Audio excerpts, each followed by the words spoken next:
Congresswoman ng Taong Bayan ang may kaarawan ngayong araw na ito. Laga Batangas, Laga dalawang distrito ng Batangas. Palakpakan po natin Congresswoman Jinky Beatrix Luiso. Laga Batangas, 2nd District! Laga Batangas, 2nd District! Sige nga kung talagang buhay pa, taga 2nd District. Itanong mo sa akin.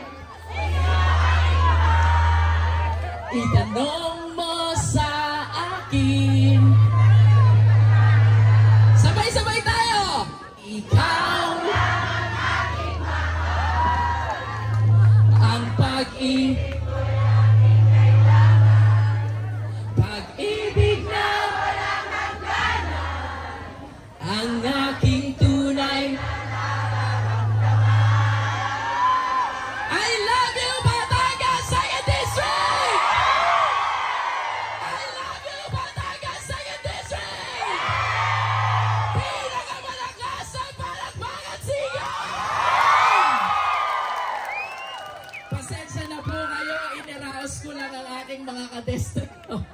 Sa lahat po ng mga lingkod bayan, mula sa level ng kapitan, mayor, board members, kapwa ko congressman, magandang umaga po sa inyong lahat. We are so blessed to have been gathered in one Batangas. At ito po ay hindi magkakaroon ng katuparan kung hindi dahil sa ating iginagalang, kinikilala, iniidolong pamilya dito sa lalawigan ng Batangas, ang Pamilya Recto. Inyo pong palakpakan!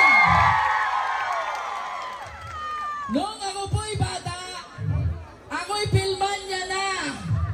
Pero ngayon ako'y matanda na, hindi lang ako pilman yan, Lucky Manzano pa! Ryan Recto pa! At Ralph Recto pa!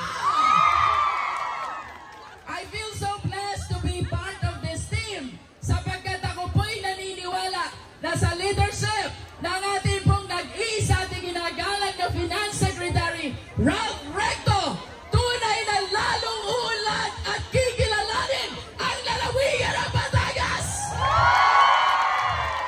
Let me save the best for last, Batangas 2nd District. I am acknowledging the presence na nag-iisang John Lloyd sa buhay ng Congresswoman! Ang magbabalik na mayor ng bayan ng Mapili! Pinakamalakas sa palakpakan, sigawan mo! Maraming salamat po sa inyong lahat, sa mga naririto sa entablado.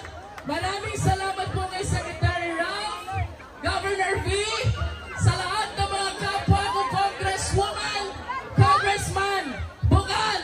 Pagsama-samahan po natin to dahil sa pangunguna ng Secretary Ralph, sigurado gagaling lahat ng Batanggenyo! Laga Batangas, 2nd District! Laga lalawigan ng Batangas! Malakas ang palakpakan, sigawan pa sa buong Batangas! Ayan, maraming salamat. And of course, happy birthday, Kong Jinky. Ang ibang klase. Palakpakan naman natin, Kong Jinky Luiso. At wala naman po sa ikatlong distrito. Subok na at maasahan sa ikatlong distrito. Tawagin naman po natin, Congressman Atty. Kim